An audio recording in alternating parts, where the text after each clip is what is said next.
Shalom, Bapak Saudara siap diberkati dengan kebenaran firman Tuhan? Mari buka Alkitab Saudara yang terambil di dalam Kisah Para Rasul, pasal yang ketiga ayat 1 sampai ayat ke-10. Saya akan bacakan buat Bapak Ibu Saudara. Pada suatu hari menjelang waktu sembayang, yaitu pukul 3 petang, naiklah Petrus dan Yohanes ke bait Allah. Di situ ada seseorang laki-laki yang lumpuh sejak lahirnya sehingga ia harus diusung. Tiap-tiap hari orang itu diletakkan dekat pintu gerbang bait Allah yang bernama Gerbang Indah untuk meminta sedekah kepada orang yang masuk ke dalam bait Allah. Ketika orang itu melihat bahwa Petrus dan Yohanes hendak masuk ke bait Allah, ia meminta sedekah. Mereka menatap dia dan Petrus berkata, "Lihatlah kepada kami." Lalu orang itu menatap mereka dan dengan harapan akan mendapat sesuatu dari mereka. Tetapi Petrus berkata, "Emas dan perak tidak ada padaku, tetapi apa yang kupunyai kuberikan kepadamu. Demi nama Yesus Kristus orang Nazaret itu berjalanlah." Lalu ia memegang tangan kanan orang itu dan membantu dia berdiri. Ketika itu juga kuatlah kaki dan mata kaki orang itu. Ia melonjak berdiri lalu berjalan kian kemari dan mengikuti mereka ke bait Allah. Berjalan dan melompat-lompat serta memuji Allah. Seluruh rakyat itu melihat dia berjalan sambil memuji Allah. Lalu mereka mengenal dia sebagai orang yang biasanya duduk meminta sedekah di Gerbang Indah bait Allah. Sehingga mereka takjub dan tercengang tentang apa yang telah terjadi padanya. Yang percaya firman Tuhan katakan amin. Tema yang akan saya sampaikan adalah salah fokus. Apa Bapak Ibu? Salah fokus. Ini adalah kisah seorang laki-laki lumpuh yang duduk di gerbang Allah meminta belas kasihan orang yang akan lewat jalan itu untuk masuk ke bait Allah. Fokusnya adalah belas kasihan manusia untuk memberikan sedekah kepadanya. Fokusnya apa? Minta belas kasihan manusia. Orang ini adalah lumpuh secara fisik. Dia butuh yang namanya kesembuhan. Tetapi dia tidak fokus pada kesembuhan. Lihat ayat kelima berkata demikian. Lalu orang itu menatap mereka dengan harapan akan mendapatkan sesuatu dari mereka. Mendapatkan sesuatu ini dia tidak minta kesembuhan, tapi dia minta sedekah, minta belas kasihan, minta diberikan sedikit materi supaya dia bisa dapat sesuatu dari mereka. Bapak Ibu Saudara, ini adalah gambaran kehidupan umat manusia. Sebenarnya ketika manusia jatuh dalam dosa, manusia sudah kehilangan kemuliaan Allah. Tanpa kita sadari bahwa kita sudah lumpuh secara rohani ketika Adam dan Hawa jatuh dalam dosa. Kehidupan yang demikian adalah kehidupan yang tidak punya pengharapan apa-apa. Seperti orang yang lumpuh fokusnya hidup kita sebagai manusia seringkali kita tertuju kepada materi dan jasmani. Padahal Bapak Ibu Saudaraku, orang lumpuh itu dia lebih penting kesembuhan daripada dia sekedar mendapat materi. Tapi fokusnya Bapak Ibu Saudaraku, dia tidak tertuju kepada kesembuhan secara fisik dia, tapi dia tertuju kepada materi. Kita sebagai umat manusia, kita juga seringkali kita lumpuh secara rohani. Tanpa Tuhan Yesus sebetulnya kita tidak bisa apa-apa. Hari ini kita sama-sama belajar supaya kita tidak salah fokus supaya kita memiliki satu fokus yang benar di dalam kehidupan kita. Kita lihat di ayat ke-6, Kisah Rasul pasal ketiga ayat 6 berkata demikian. Tetapi Petrus berkata, "Emas dan perak tidak ada padaku, tetapi apa yang kupunya kuberikan kepadamu. Demi nama Yesus Kristus orang Nazaret itu berjalanlah." Petrus sangat tahu orang lumpuh ini fokusnya kepada materi karena dia meminta sedekah di depan gerbang bait Allah. Maka Petrus memberikan satu penegasan kepada orang lumpuh itu, "Emas dan perak tidak ada padaku." Apa yang Petrus ada? Halo? Baru kita baca. Apa yang Petrus ada? Nama Yesus Kristus. Amin. Nama yang berdaulat atas langit dan bumi. Ya.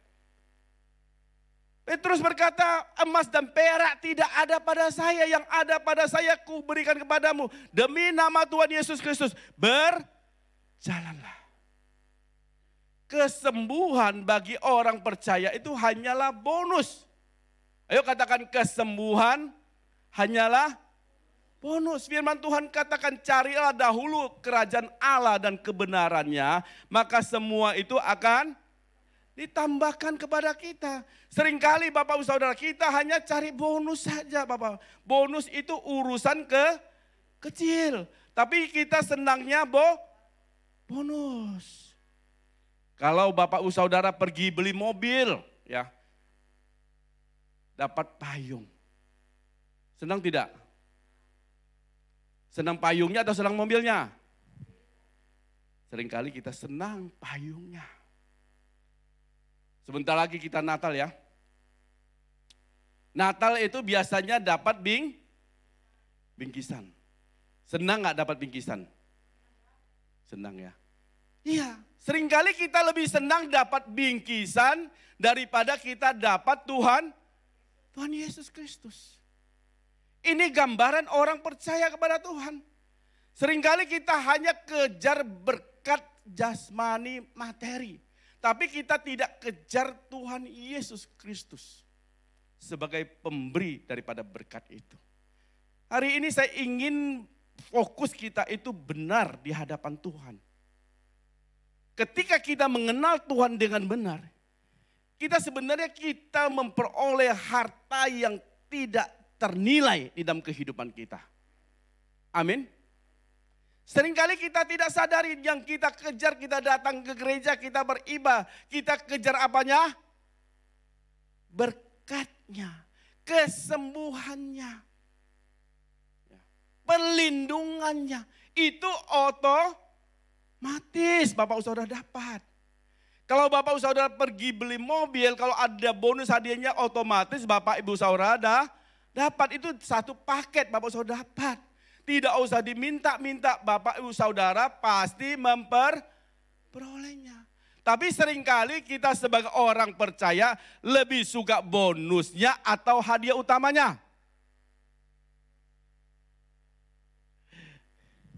Kalau Natal yang dikejar apanya? Ini saya sudah dengar berapa kali, Pak ada door prize-nya nggak Pak? Ada. Door prize-nya Bapak Ibu Saudara. Apa? Toyota Fortuner.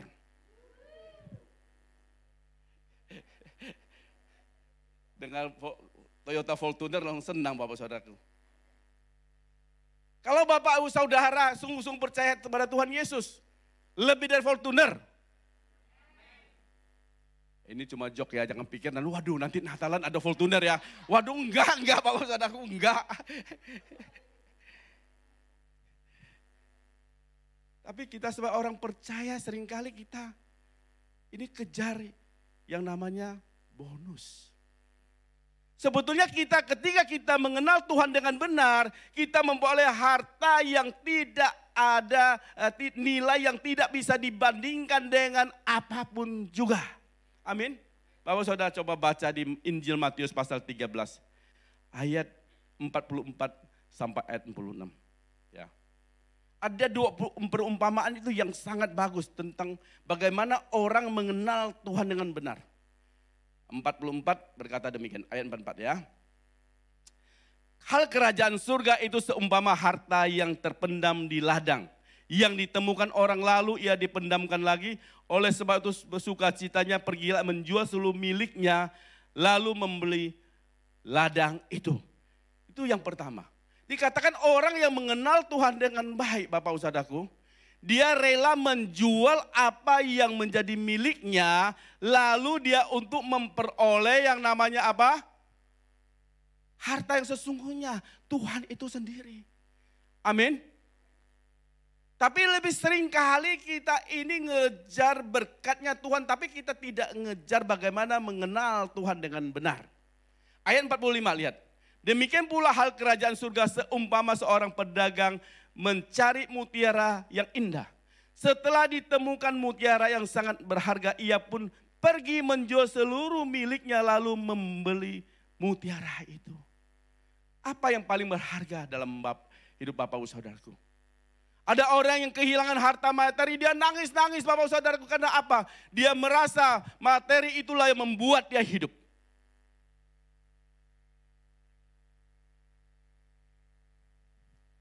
Baru-baru ini Bapak Ibu Saudaraku, saya baru kehilangan, angkanya cukup besar Bapak Ibu Saudaraku. Mungkin kalau mau dihitung, 1,5 miliar rupiah Bapak Ibu Saudaraku. Sakit tidak Bapak Ibu Saudaraku kehilangan? Saya ngomong ini fakta Bapak Ibu Saudaraku. Itu menjadi haknya saya. Tapi ketika orang lain ingin merebut itu Bapak Ibu Saudaraku, saya ini harus bersuka cita, saya merelakannya.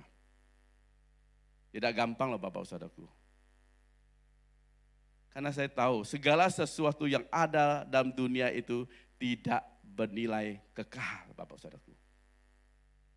Kalau Bapak Saudara pegang harta dunia itu erat-erat Bapak Saudara. Kalau ketika Bapak Saudara kehilangan, Bapak Saudara bisa bertengkar antar saudara, bisa bertengkar antar sesama manusia. Bapak Saudara bisa ribut. Karena harta, di mana hartamu berada, di situ juga hatimu berada. Tetapi kalau engkau mengenal Tuhan dengan benar, bahwa segala sesuatu yang ada di dunia ini hanyalah sementara, hanyalah titipan Tuhan kepada kita. Ketika dia menemukan Tuhan, dia itulah harta dia yang paling berharga di dalam kehidupannya. Amin Bapak Ibu. Kayaknya mukanya kurang rela Bapak Saudaraku. Yang pertama, ya, kita harus beralih fokus kepada materi, kepada fokus kepada perkara surgawi. Amin Bapak Ibu. Aminnya kelihatannya mantap ya. Tapi yang paling penting bukan aminnya mantap, prakteknya harus mantap. Amin. Yuk kita lihat yang kedua. Kita kembali kepada Kisah Rasul pasal yang ketiga ayat 6 dan 7. Tetapi Petrus berkata, emas dan perak tidak ada padaku, tetapi apa yang kupunyai kuberikan kepadamu, demi nama Yesus Kristus orang Nazaret itu berjalanlah. Lalu ia memegang tangan kanan orang itu dan membantu dia berdiri. Ketika itu juga kuatlah kaki dan mata kaki orang itu yang percaya firman Tuhan. Katakan amin. Saya ingin Bapak Saudara berpikir sejenak. Orang ini sudah puluhan tahun, bahkan sejak lahir dia lumpuh, tidak bisa berjalan. Saya percaya bahwa orang ini dia sudah pergi berusaha kemana-mana, mungkin cari tabib dan sebagainya, cari dokter dan sebagainya. Dia sudah pakai obat dan sebagainya, mungkin sudah pergi ke tukang urut dan sebagainya. Dan dia tetap lumpuh, tidak bisa berjalan. Ketika tiba-tiba ada seseorang yang lewat di gerbang bait Allah dan berkata kepadanya, emas dan perak tidak ada padaku, demi nama Tuhan Yesus berjalanlah. Kira-kira dia yang sudah bertahun-tahun, bahkan sejak lahir dia tidak bisa berjalan. Apakah dia gampang dia percaya? Halo? Gampang gak percaya? Ayo Bapak Saudara pikirkan sejenak. Gampang gak? Masalah gak bisa jalan, masalah besar tidak? Kejatuhan dompet aja masalah besar, apalagi nggak bisa jalan Bapak Saudaraku. Betul tidak? Handphone hilang aja masalah besar Bapak, betul tidak? Kalau istri ketinggalan nggak dicari kan? Kalau handphone ketinggalan pasti balik lagi Bapak Saudaraku cari. Betul tidak? Betul tidak? Orang lumpuh ini nggak bisa jalan sejak lahir, masalah besar tidak? Ketika ada orang berkata, demi nama Tuhan Yesus berjalan, ya gampang gak dia percaya? Tidak gampang percaya Bapak Saudara. Karena pikiran orang lumpuh ini, masalahnya ini terlalu besar. Masa sesimpel itu, segampang itu dia berkata, demi nama Tuhan Yesus, demi nama Yesus orang Nazaret itu berjalan. Apakah segampang itu? Tidak gampang percaya. Itu yang terjadi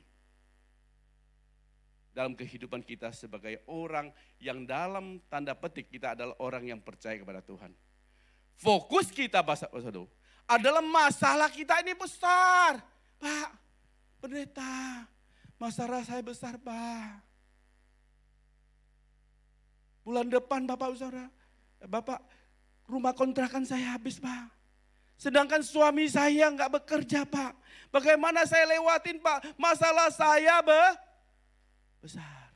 Tapi dia tidak melihat bahwa Tuhan dia jauh-jauh lebih besar. 2 tahun yang lalu ketika seluruh umat manusia fokus kepada membicarakan kedahsyatan COVID corona itu ya, 19 ya. Media setiap hari memberitakan kehebatan COVID. Media sosial, baik WA, grup, Facebook, Instagram, dan sebagainya beritanya adalah kedahsyatan yang namanya COVID-19. Saya yakin Bapak Saudara juga ikut membesar-besarkan COVID itu. Ketika Bapak Saudara ikut memposting, kirim, tanpa kita sadari, kita ikut gembar-gemborkan membicarakan tentang kedahsyatan COVID. Sehingga iblis ambil bagian mendapatkan keuntungan dari sana. Hampir 2 tahun Bapak Saudaraku, saya tidak menyentuh TV sama sekali, tidak pegang remote TV, dan saya tidak lihat media. Karena yang saya lihat adalah berita Bapak Saudaraku. Ketika kita setel TV yang diberitanya apa? Di sana orang meninggal sekian ribu orang. Di sana lagi orang meninggal lagi, negara ini kena lagi. Semua memberitakan. Iblis ambil bagian dalam keuntungan itu.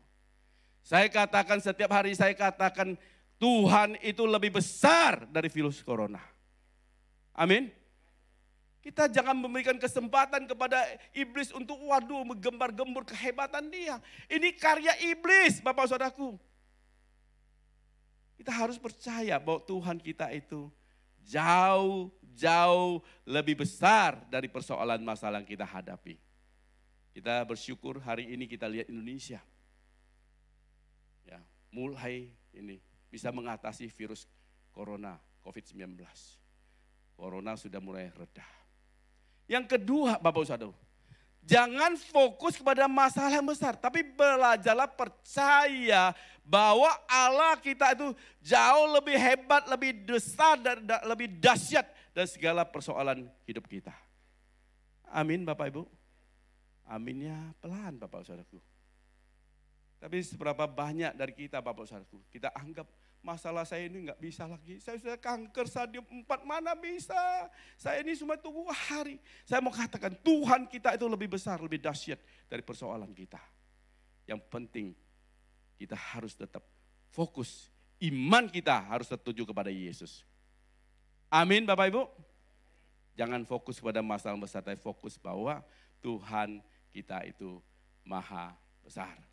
Yang pertama apa Bapak Ibu? Halo? Ya, fokus. Beralih dari fokus duniawi kepada fokus surgawi. Yang kedua apa? Jangan fokus masalahnya besar, tapi fokus bahwa Tuhan kita itu jauh lebih besar, ya, maha besar. Amin? Yang kedua, yang ketiga. Kita kembali ke Kisah Rasul pasal yang ketiga ayat 8 dan 9, ya. Kisah Para Rasul pasal ketiga ayat 8-9 berkata demikian. Ia melonjak berdiri lalu berjalan kian kemari dan mengikuti mereka di dalam bait Allah. Berjalan dan melompat-lompat serta memuji Allah. Seluruh rakyat itu melihat dia berjalan sambil memuji Allah. Bapak Saudara garis bawahi mengikuti mereka ke bait Allah. Mereka di sini itu siapa? Petrus dan Yohanes. Mengikuti mereka. Siapa mengikuti mereka? Ia itu siapa? orang lumpuh itu. Ya. Banyak orang datang mencari Tuhan, itu mencari kesembuhan. Banyak orang mencari Tuhan, itu datang untuk mencari berkat. Banyak orang mencari Tuhan adalah mencari untuk keuntungan diri sendiri. Biasanya Bapak Saudaraku, orang lumpuh itu duduk di gerbang bait Allah, ya. Untuk apa Bapak Saudaraku di sana? Karena saya percaya kalau di gerbang bait Allah itu banyak orang lalu lalang di sana. Banyak orang masuk ke bait Allah dan banyak orang keluar bait Allah. Dan tempatnya adalah tempat yang strategis. Makanya dia selalu tiap hari dia diusung sama orang lain supaya ditaruh di tempat yang sangat strategis yang banyak orang lalu lalang untuk keluar masuk bait Allah. Fokusnya adalah tempat strategis untuk mendapatkan income. Betul tidak? Kalau dia taruh di tengah hutan Bapak Saudaraku, tidak ada orang yang datang, tidak ada orang yang memberikan sedekah. Ketika dia taruh di gerbang bait Allah, dekat gerbang bait Allah, itu banyak orang lewat di sana, banyak orang melihat dia, banyak orang memberikan sedekah. Fokusnya adalah tempat itu adalah untuk mendapatkan masukan atau income. Kalau Bapak Saudara pernah ke Pandaan? Sering ya, saya sekarang sering ke Pandaan Bapak Saudara, lewat Pandaan. Ketika kita turun dari tol Bapak Saudara, ketemu lampu merah. Itu ada orang pakai topeng perempuan. Benar ya? Dia ada bawa mic, ada bawa alat musik, lalu dia joget-joget sambil nyanyi Bapak Saudara. Dangdutan. Pernah tahu ya? Ya. Kenapa dia harus pakai topeng begitu? Pertama memang malu, dilihat orang ya kan. Supaya menarik perhatian orang, supaya orang memberikan sedekah. Berapa waktu yang lalu saya juga lihat di sana juga sudah mulai ada manusia silver Bapak Saudaraku. Dicat sampai perak-perak Bapak Saudaraku. Mencari perhatian. Orang lumpuh yang di gerbang bait Allah, dia juga duduk di tempat strategis Bapak Saudaraku. Seperti yang saya katakan di Pandan, dia cari tempat strategis, orang bisa berhenti dan bisa memberikan perhatian sehingga orang bisa memberikan sedekah. Ketika dia menerima berita keselamatan anugerah Tuhan lewat Petrus dan Yohanes orang lumpuh itu Bapak Saudaraku, fokusnya dia berubah. Dulu fokusnya adalah bagaimana dia cari tempat strategis untuk mendapatkan income. Ketika dia memperoleh jalan keselamatan, mendapat anugerah lewat pelayanan Rasul Petrus dan Yohanes, fokus dia berubah. Tadi ayat yang ke-89 yang kita baca, coba lihat, perhatikan. Dia melonjak berdiri dan berjalan kian kemari, mengikuti mereka ke bait Allah, ngapain? Berjalan dan melompat-lompat serta apa?